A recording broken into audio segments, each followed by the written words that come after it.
Hey, it's Joey Belladonna here from Anthrax, and this is SAGAS. Well,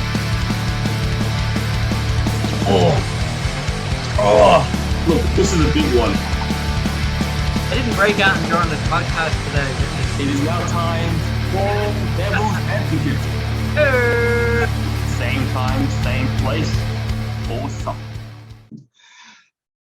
What's going on, everybody? We're back. This is Corbin, the Serpentine Skipwith. And this is Ren, the Berserker Marabou. And this is...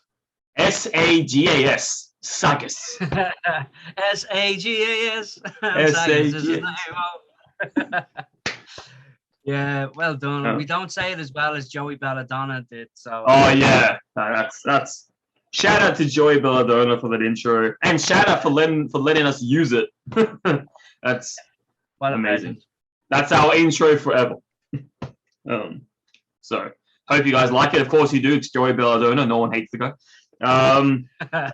So this week, as you all saw last week, we had the legendary lead singer of Tear, Harry, on, and it was our first live guest, and it went as perfect as you could ask for it. And I chose to spring him with the question of what album should we do this week, and he chose this album, which is Intuition by TNT. First question I want to ask you: are you familiar with this band? I wasn't familiar with the band actually, bro. No. So it was me nice. neither. Yeah, it was a pleasant listen actually.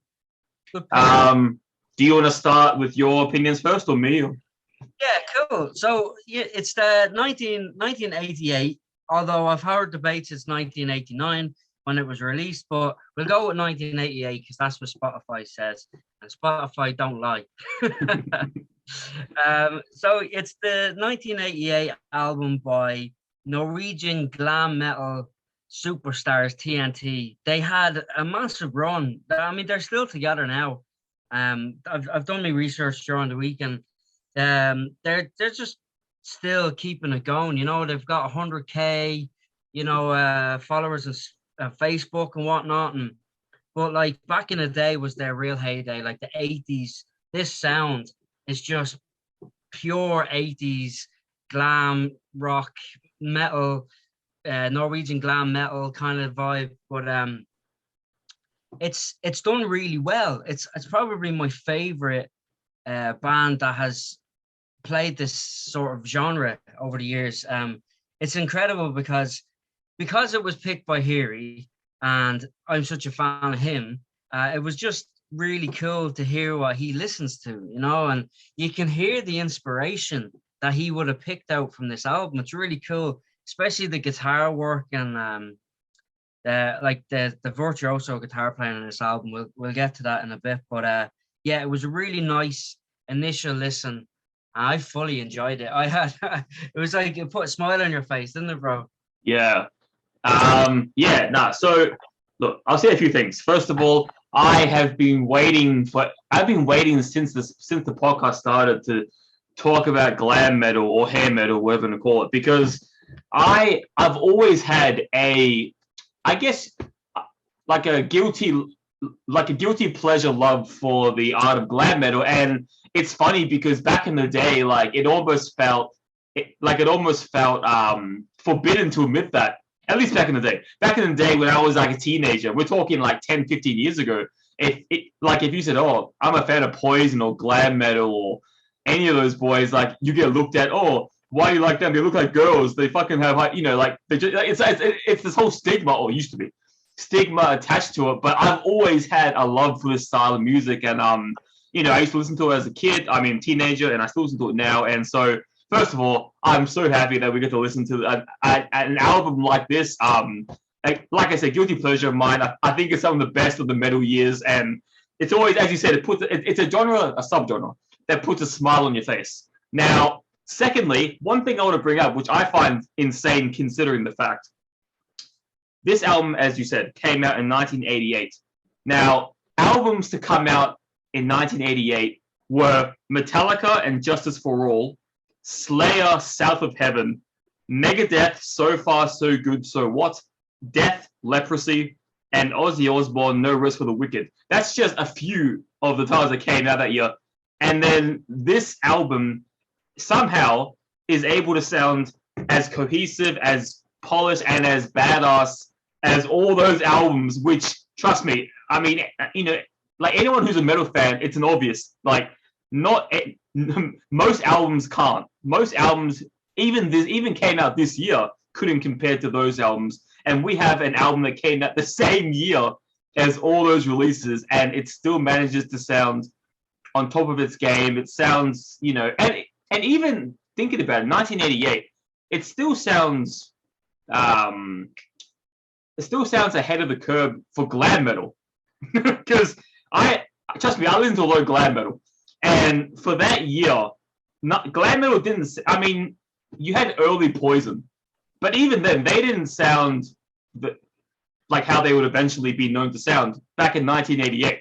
So for them to sound how glam metal is portrayed now back then is just an astonishing feat. And as Harry said, this definitely is an underrated release because of so many things. First of all, how ahead of the curve it was in glam metal, how ahead of the curve it was in melody, in, as you said, guitar playing. There's so many aspects that it was ahead of the curve on, but obviously, you know, with all these major releases coming out that year, I guess I understand why it was overshadowed. But I mean, yeah. So my first initial thoughts is just what a futuristic, really, album for its time. Yeah, dude. I mean, the production in itself is just, you know, perfect. It's like they got the essence of what the music sounded like in the glam rock scene at the time, and just, you know, they produced it in spades, but they really polished it off nicely. There's a little bit of a hint of progressive music thrown in here as well. The producer was Bjorn Nestjo, and he's a Norwegian producer. They made the album at home, you know, in Norway. So, you know, I always love that when a band, you know, are making a big album, they make it in their home country. Like, I think that's really cool. And it was a studio called NBL Studios. And you know, it's just one of those, you know, albums where it has a time stamp on it, like, you know, when it was recorded, but also it does sound ahead of its time. Like, it's really good way to put it, man. It really is like ahead of its time. But the musicians that were in the band in particular really were just stellar musicians, and you know, it really goes to show what he's listening to when he's listening to a band, what he's listening to. You know, he's like a perfectionist in his own right, and his music is crisp, it's crystal clear, lovely, beautiful sound. But these guys, you know, he can hear that he got inspired by these guys, like the lead guitarist Ronnie El Tecro, as I'm gonna say. We'll just call him Ronnie, but he's absolutely phenomenal. Like, the guitar playing on this album is just ridiculous. You know, you've got like Malmsteen sounds, and you mentioned Poison. So, you know, I went, you know, back in the I think it was like the mid 80s, Richie Kotzen, my favorite, was in Poison. And there's a lot of stuff on this album that's very much like early Richie Kotzen, you know, which is a huge compliment. But like, Richie played that 80s kind of vibe back then, and you know, I get a lot of that from this. But then there's the vocalists. You know, they've had certain different changes of, you know, a band going this long, there's always going to be changes. But on this album, they have a guy called Dag, and he was in the band for I think was 4 years. Actually, am I wrong? It wasn't Dag. I'll come back to that later on. But the vocals on this album are absolutely unbelievable. Like, just, you know, it's one of those vocalists that's like 4-octave vocalists, you know, and Yeah, it's just a pleasure to listen to, you know, which is a lot of glam rock. And it's funny you said that, bro, because the stigma was the same, you know, when I was coming up. If you're listening to Motley Crue and some lads are like, what's going on here, man? You should be listening to Pantera. What are you doing? Or whatever, you know, it's like, but there was always really good stuff in that music, you know, like but I love a bit of cheese as well. Like I love a bit of, you know, glam rock, 80s cheese rock stuff. And, you know, anything that sounds like it could be in an 80s movie like Top Gun or something like that. I'm in, like, you know. Yeah.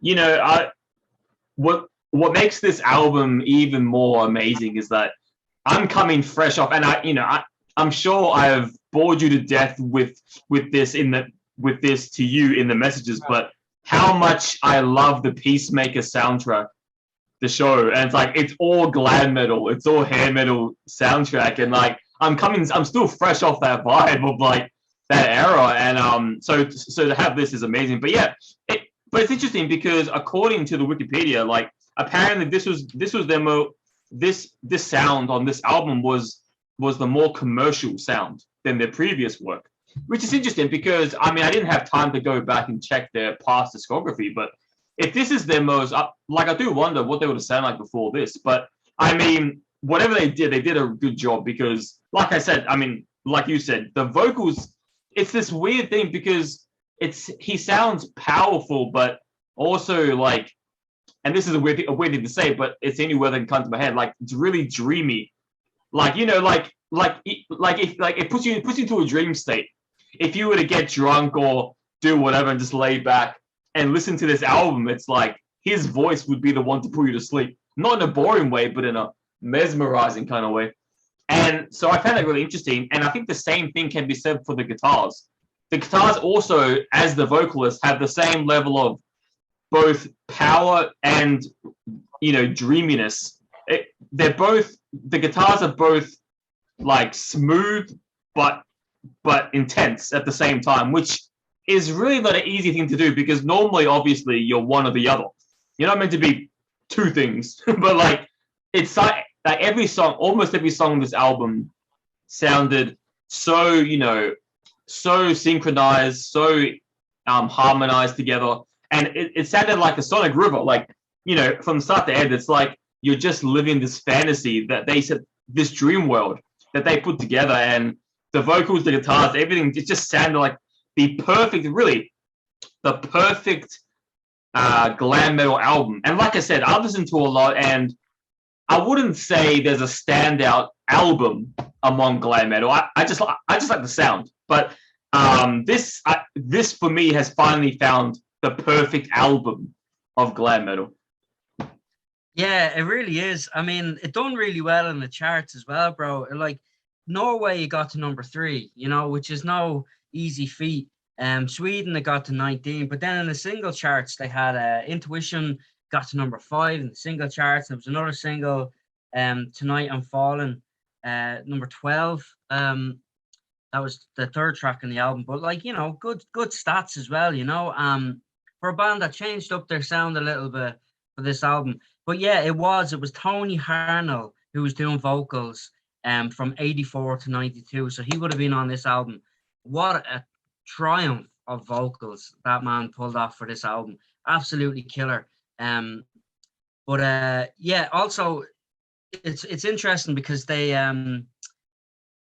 pegged a lot of stuff. Like there was a lot of popular artists, like you always say. There was like Michael Jackson and Def Leppard were in the charts, and like they brushed them aside in the Norwegian charts as well. You know, that's, you know, if you're, you know, competing with Michael Jackson and you do well, like that's pretty astonishing. Like, but you know, as regards to the musicianship on the album, it's incredible. Like there's the drummer is called Diesel. How cool is that for a name of a drummer anyway? Diesel, you know. So it was sick. But I tell you, the band formed in 1982, which was a year before I was born. And whatever it was about a 90s kid or an 80s kid, if you know, as you got into the late 70s. I remember my sisters, they were a bit older and they were all listening to glam rock and all this on my dad as well. And it was just a soundtrack of my, young childhood. You'd be in all the movies and, like you said, that dream state thing. Like, when you think back fondly about your youth and stuff, you just think of, the TV shows and the movies that you would have watched and stuff. And this kind of sound, like I still to this day will go back and watch a lot of 80s movies. Like that's, my comfort movies, if you will. And this sound just gives that comfort sound, it's a really nice. And not only that, but it's really technical now.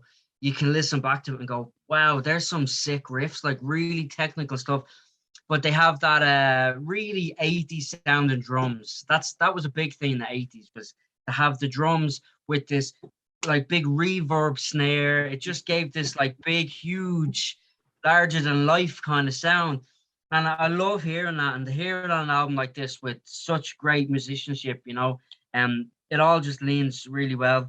But they had talking about the albums before, they had an album before this, which I'm intrigued to go back and listen to. It was in 1984.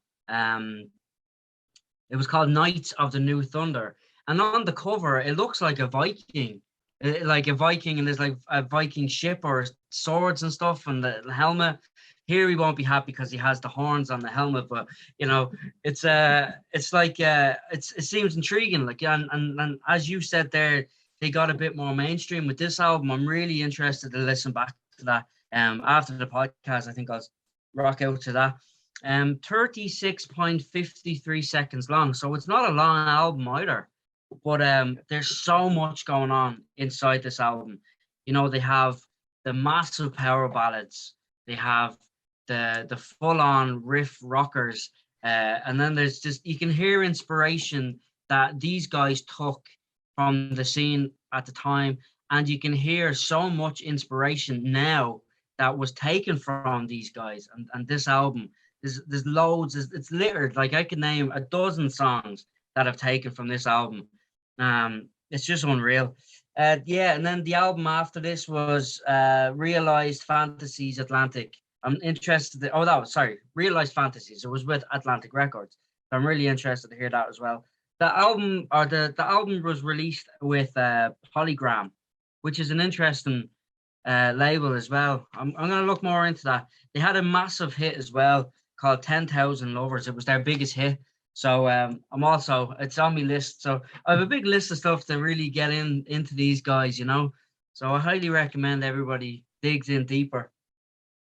What's really interesting, just quickly detouring back to when you talk about 80s movies and stuff, it's like, the one thing that comes to my mind when I talk about, when I think of late 70s, 80s movies, the one thing I think about, and you can find it in anything, Lethal Weapon, like in any movie, is the hardcore jazz.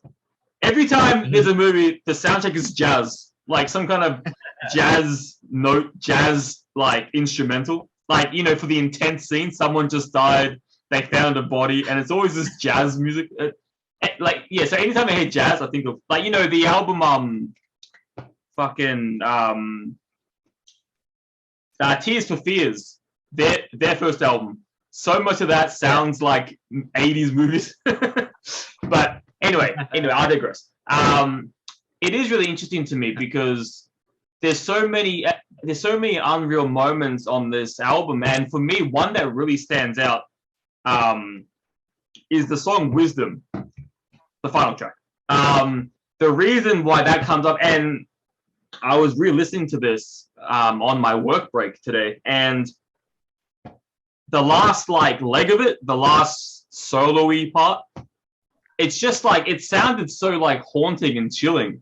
Like, I don't know what it was about it, but it sounded like at the very end of the album, they're like, all right, the dream's over. Let's wake them up with a nightmare. It wasn't scary, but it just sounded haunting in a way. Like we were going down a rabbit hole after this 30-minute dream. The last few minutes is just this rabbit hole. And like, I remember I was sitting there eating my lunch and I was listening to it again. I'm like, holy fuck, this is a trip.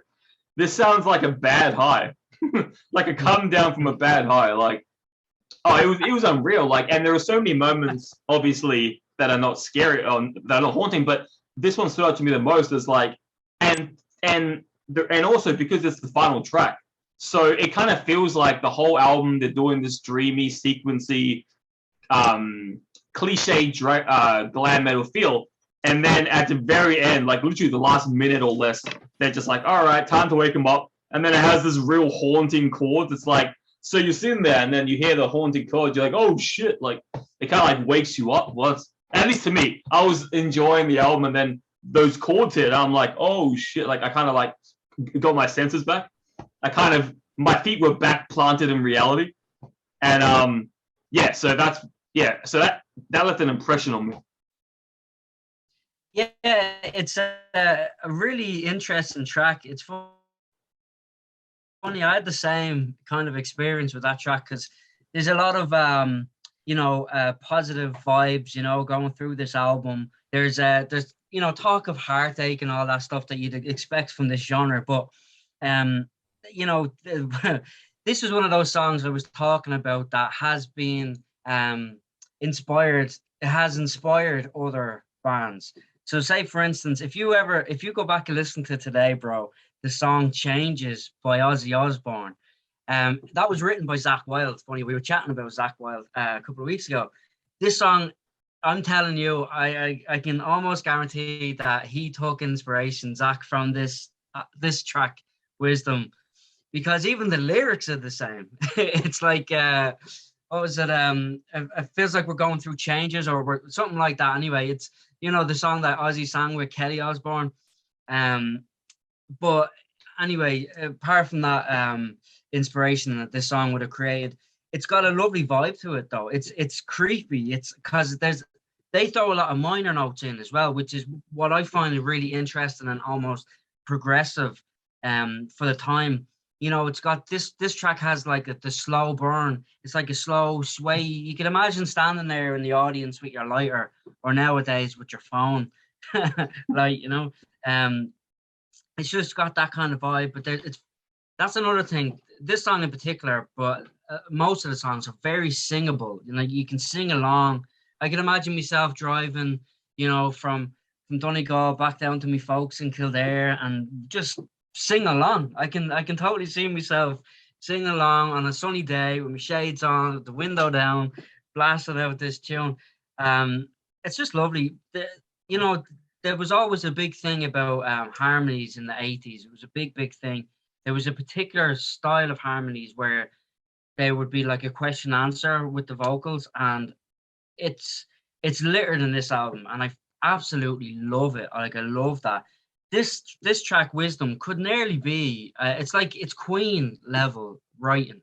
Like it's that good. The songs are written to perfection, which you don't get that as much, nowadays, unfortunately, where the art of just writing is paramount over all the flashy stuff.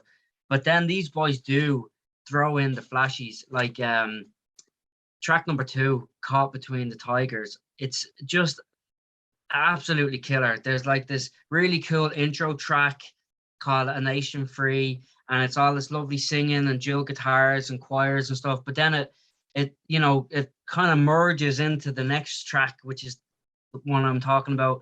And it's just got this is the word I was trying to not say today, but it's got a big bitchin' riff. I was like, don't say bitchin', man, but it is. There's so many bitchin' riffs on this album, and it's just got that glam rock 80s Richie Kotzen, Def Leppard, yeah, Deftones. Deftones. Yeah, Chino jumps in on the glam rock. yeah. Def Leppard, right? I went to see them, Def Leppard, a couple of years back, and they were killer. It was great to see a band like that live on a big stage. But yeah, that track just has the 80s shreds, real nice guitar, hooks, catchy grooves, and I love the 80s synths. They used to use this like they used to call it like an orchestral hit. So it was like They'd have like a synthesizer, really, really kind of uh like not really organic sounding synths, like any programmed stuff like that. So that's why it's so iconic of the time, because the technology got better. Now when you do like an orchestral hit nowadays, it sounds like an orchestra or whatever instrument you're going for. But back then it was just this particular sound that tried to sound like an orchestra, but it didn't. But it had its own unique sound, which made it this. Now it's like a retro vibe. So this is like thrown in there quite a lot. It's like this, this kind of, Anyway, I can't do symptom in my mouth, but and I love that when I hear that on a track. My first solo album that I did, I tried to throw that on a track. I can't remember the name of it now, but yeah, it's just killer. It's just really fun. Like, a lot of weeks we'll spend a week listening to an album, and it'll be nice to learn about a band and whatever. And sometimes you over listen to them in that week, and then you kind of don't really feel like listening to them afterwards for a while. And these boys, I'm just gonna get more into these guys. Like, they're just, really, really cool, fun vibe, You know what? Something I just realized. Like, this came to me from a documentary I remember watching years ago, Metal One. It's like, apparently, according to glam metal, they said that like the reason they decided to dress like chicks is because it was the most rebellious thing to do back then. Like, can you imagine that mentality? Or I guess maybe that's the whole trans movement. Oh no, I don't know. But maybe they're just copying the 80s. No, but it is weird. Like, when you think about it, it's like, oh, I'm gonna be rebellious and fuck the system. I'm gonna dress like a woman. It's like, what a weird mentality. I mean, it's not bad. I mean, whatever, do what you want. But it's just like, just the mentality alone to do that. I just always found that really interesting. And obviously, for whatever reason, this mentality ended up making some great music. So I don't really know how or why so I don't know why two and two come together. But anyway, it does. And we have a whole memorable subgenre to look back on thanks to it. And we still have some bands today. Steel Panther, they make, in their own tongue-in-cheek way, they make glam metal and hair metal. But yeah, like you said, this album, and I can just imagine this band. I mean, like, I'm not sure what their sound was before this, but I know this album forward, it will definitely be a binging discography. Like, it's the kind of music you can play over and over and never get sick of. So, like, I'm with you on that one. After this podcast is done, I'm just gonna get more into them and obviously experiment with their older sound and see what they're like. But like it's just a very cohesive album, and I think that's something that's lost today. It's like, so many people are focused on making an album with 10 singles instead of making a 10-track album, which pisses me off because I'm an album guy, and it's like, I get it, singles are important, whatever, but bands should just make 10 incredible songs, and then once it's done, pick out songs that you want to chart, and that's fine. But yeah, so I really appreciate the fact that you can tell that they were going for a 10-track amazing album instead of making just a 10-track playlist with 10 singles. So yeah, I'm very happy. It came out amazing, cohesive, and you can't really ask for a better glam metal album. Yeah, I mean, they didn't, like you said, they didn't write this to be, an album full of singles. And, some people look at that and go, oh, well, that means that it's a filler track. But it doesn't. It means that they wrote the songs to flow together nicely and to give you a bit of everything and as much of their skill set as they can, or their interests, or whatever they're writing for themselves. Hopefully that's the best way to write. So it's their own self-expression. I mean, track number 8 here, Ordinary Lover, it's a really interesting track. It comes out of nowhere. It's a really short track. I think it's a minute and something. And it just sounds like something that was pulled off Sgt. Pepper's Lonely Hearts Club Band by the Beatles. It's absolutely excellent. It's completely different from everything. Even the first intro track, A Nation Free, has a little element of this, but not even as much. Like this one has Ordinary Lover has trumpets, strings, pianos. He's like swooping choruses that were very Beatles-esque, accordions. You know, it's an odd track on the album, but I it's so interesting, you know, that they didn't care to. I mean, either side of that song, you've got Learn to Love, which is like a pure slab of 80s cheese, you know, fun pop rock kind of vibe. And then on the other side of it, you've got Take Me Down, Fallen Angel, which is another big glam, you know, big glam soppy track, you know. And they just threw this Beatles vibe where it's like as if they were sitting in the studio and they were finished the album, but they had all these instruments and they were like, listen, stick that trumpet in there somewhere. Let's get creative, you know. And they got, you know, they really experimented with the sound on this. Now, I'm not entirely sure, but I heard somebody saying that the recent album was very Beatles-esque. So maybe they were just giving us a little dab of like what they were interested in. And I think that's really interesting that a band around that glam 80s stuff was into the Beatles and all that. But I think what makes these guys stand out is that they're from Norway. They're not from LA, you know, so they had like a different perspective on what was glam and what was, you know, glam rock and metal, which is really cool. And that's why I'm really interested to listen. They've 14 albums up as far as 2018. So I don't know if they've made that since, but you know, that's a lot of albums to digest and get into. So it's like a huge, you know, and I'm sure there's a huge range of different styles in there as well, which is, you know, exciting to listen to.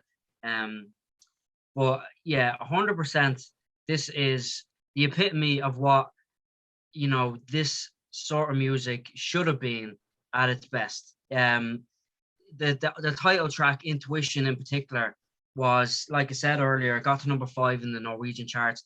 To me, this should have been a #1 single all over the world, you know, but obviously they were competing with it a lot. But it's just got that lovely uplifting. And like I said earlier, like if I heard this track in Top Gun, I wouldn't have been surprised. Like the original Top Gun, you know, would have been one of those action scenes where you're but fun, you know. You can imagine like Tom Cruise having like playing volleyball or something to this track, you know. But yeah, it's just like made for the 80s movie scenes.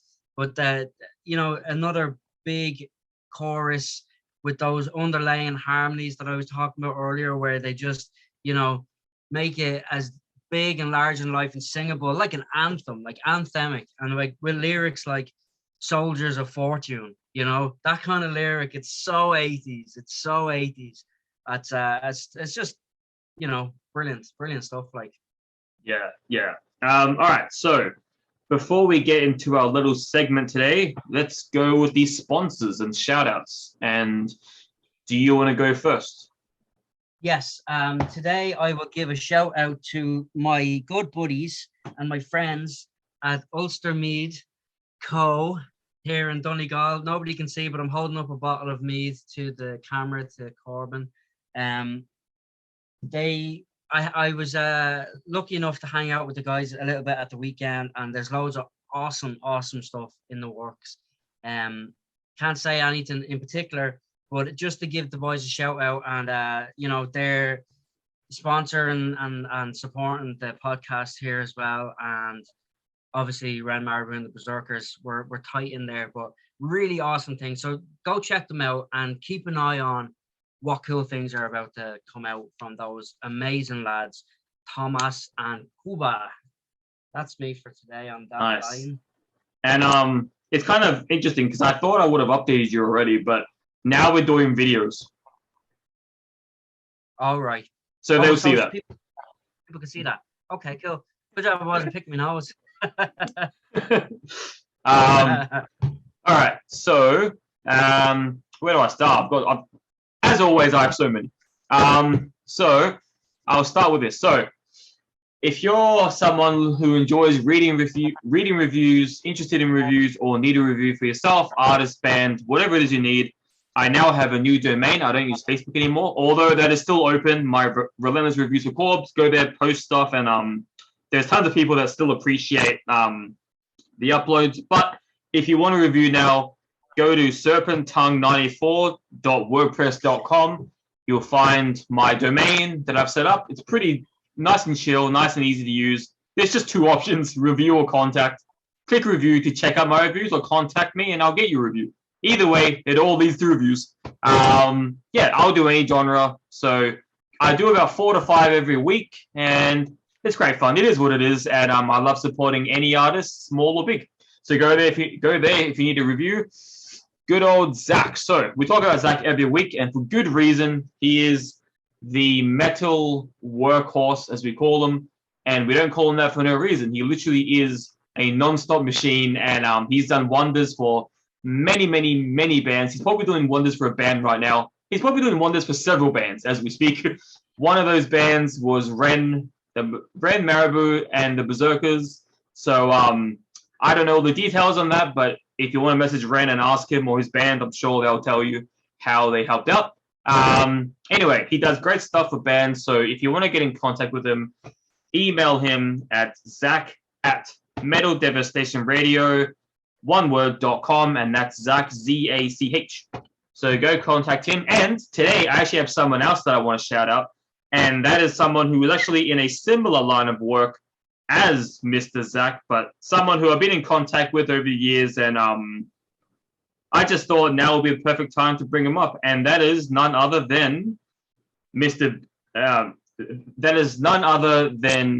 BB Goodrich. I don't know if you've heard of him or not, but he's a man who's in equal stature in the underground community. He runs something called the Local Band Smokeout, which is a place where you can stream your albums. Yeah, stream your albums. I think he does reviews. He does reviews. I'm pretty sure he does podcasts as well. Like, he does everything. He works 70, 80 hours a week probably doing this. Just like Zach, he's out there for the community. He's out there helping bands out. And so if you want, go search him up on Facebook, BG Goodrich, and you'll find a Local Band Smokeout link. Click on that, and you'll find him, message him, and just like Zach, he'll help you out just as well. Also, go check out my YouTube, which I will link in every podcast episode. Because that's where I post all my interviews, and most recently Joey Belladonna, who is now, as you all know, on our intro. But he did an interview with me last week, and I'm not going to lie and say I wasn't nervous because I was shitting myself, but it turned out the best I could hope for. He's considering he's one of the big four, surprisingly humble, and anyone who's watched that interview just, I think, will be as blown away as I was live with him to know just how humble a guy of his stature is. Nice guy. Go support him. Check it out. Share it. Obviously, go listen to Anthrax as well to support him. And lastly, the Gas Digital Network. So as you guys have noticed, we've changed our logo, and on the logo we have at the bottom the Gas Digital Network logo, and next to it the Legion of Skanks, which is a podcast on the network featuring 3 very different comedians who bring their own little taste, their own little personality into an hour and a half of real fun twice a week, one on Zoom, one live. And I guarantee you, if you're a fan of that kind of humor, you won't find that kind of dark humor anywhere else, because I think it's illegal to do it anywhere else. They've somehow made a loophole, and it's an amazing loophole because every week you just get the most ridiculous amount of fun. They have guests on their live shows, and they just have segments that shouldn't be allowed, but they do allow it because they are legends who don't give a fuck, and that's why I support them. So go to the Gas Digital Network, go subscribe to them for uncensored content and hours of other shows, not just Legion of Skanks. And alternatively, if you can't afford it, which is obviously fine, I couldn't for a while either, they're on YouTube and they're on Apple Podcasts. So yeah, go check that out. And yeah, good fun all around. I just finished watching the last episode today, actually. And as always, they joke about stuff that shouldn't be joked about, but that's why I support them. So go check them out today. Yeah, props to all of them. Actually, we have featured on the Smokeout class stuff. He does a great job. Yeah, so happy days. That brings us to a very special, if I'd known we were filming, I probably would have been more animated. I maybe would have done a dance or so, you know. So next week I'll do something for you. Nice. You see my professional setup? I got my green screen set up. Sick. Nice. So let's do our favorite game, Diablo's Advocate.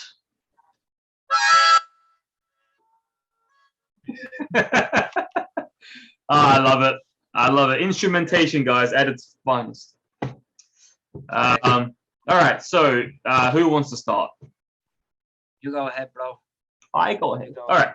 So, as I said last episode, so the one before hearing, what I said was, I think I said it for the Suicide Silence album, but I am done taking the shortcuts. I will no longer mention intros if they're short intros or interludes as my choices because that's just too easy. So obviously, had I have had that as an option, I would have chosen one of the interludes only because they're short. But I'm not going to choose that today, so I'm forced to make another choice in the actual track list. And the song I've chosen today, not that it's a bad song by any means, but it's the only song I feel, obviously not including the interludes, that kind of take me out of that little dreamland scenario that we're talking about. And that song is Learn to Love. Now, the only criticism I'll say on it is, and this is such a simple criticism, but we have to choose one, so here it is. This song should have been taken from this album and put onto a Van Halen album. That's all I have to say. It's not really a criticism. That's just how I feel. It sounded Van Halen-esque, and I think this album had so much built in its atmosphere, in its serenity, that this track kind of just felt like a little bit of a wake up from that. And it's an excellent track, and obviously as a single, it's amazing. It's just, as for the album's continuity, if that's the right word, it's just, it was the one to kind of be like, oh shit, like I'm awake, where am I, kind of thing. But anyway, Learn to Love, great track otherwise, very Van Halen-esque. Now, for best song, I wanted to say I love every song, but then again, that's too easy. So I'm not going to do that. But what I'm going to choose is the song, and like I said, I love all these songs, so really I'm just handpicking here, but the song Tonight I'm Falling. Now, I chose that because I love the ballad vibe. And, I think even though this whole album's flawless, I think On Tonight I'm Falling is probably one of the best examples of how he utilizes his voice. Because in those ballad moments, there's a few of them on this album, but when he does those ballads, that's when you can hear the real full extent of this guy's vocals and the potential in his voice and everything. So I had to choose one. So yeah, Tonight I'm Falling. I love the way he sings. I love the way the melody goes over that slow burning ballad production, the instrumentation. It's just all amazing. So those are my two choices. Sick. Yeah. Well, I think that might be the first week, maybe, or second week where I've gone completely the different direction than you this week. But Learn to Love. Yeah, I totally agree. It's a full on, like I said earlier, a slice of 80s cheese, which tonally it's a bit more Van Halen. Yeah. I do love Tonight I'm Falling.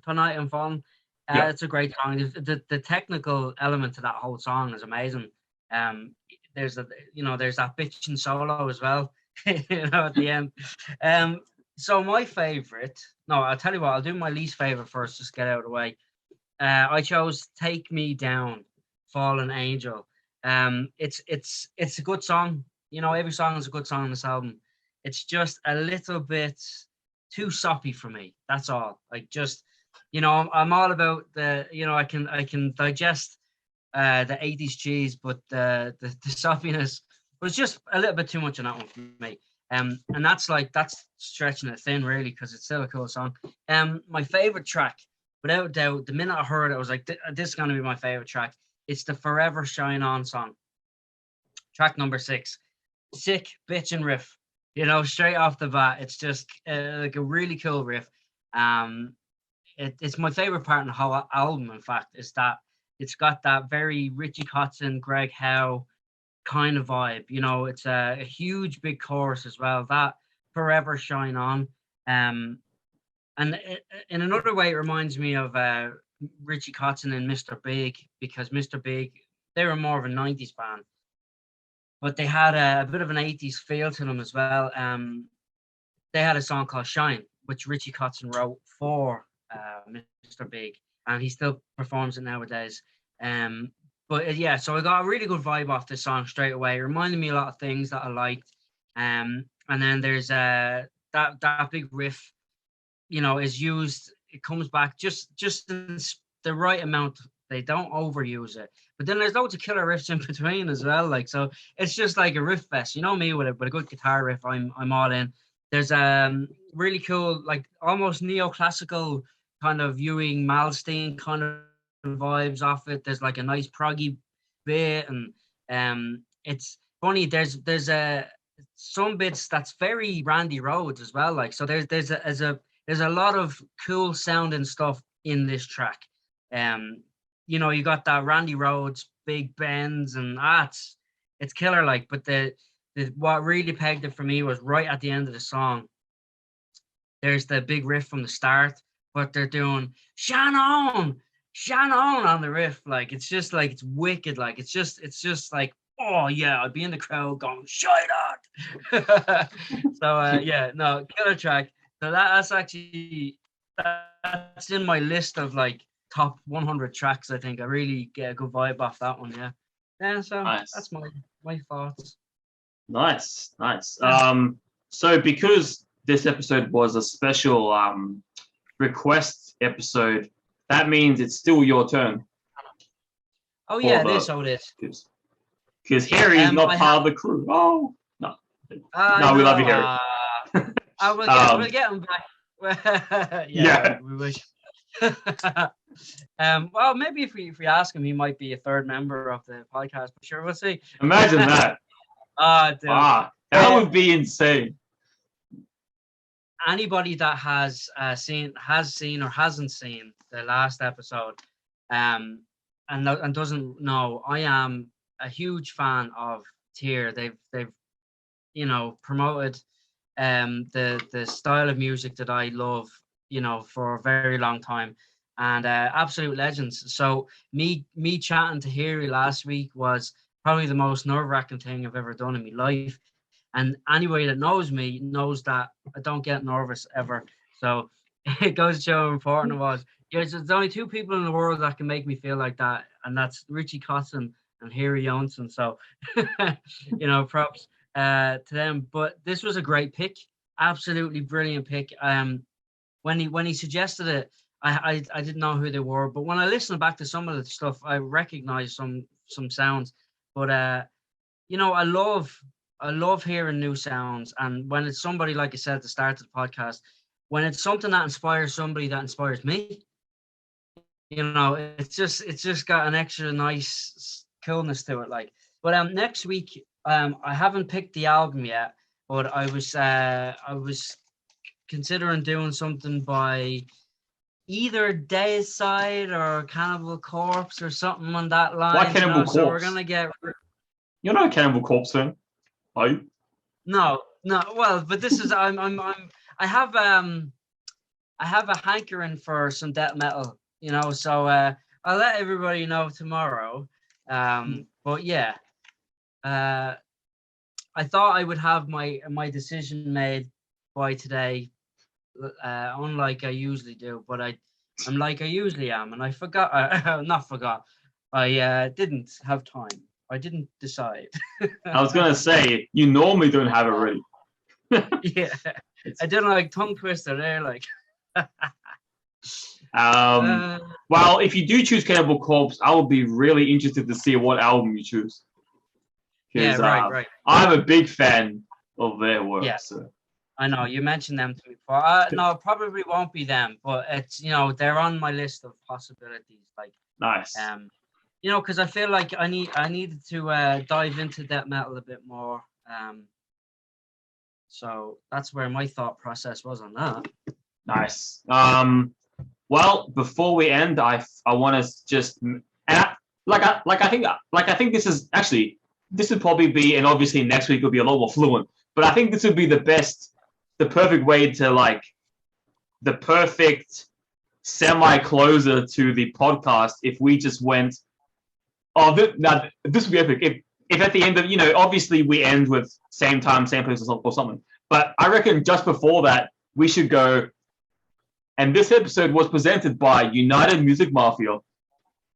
Shout out to Big Sean. I reckon that'll be sick. That'll be sick with it.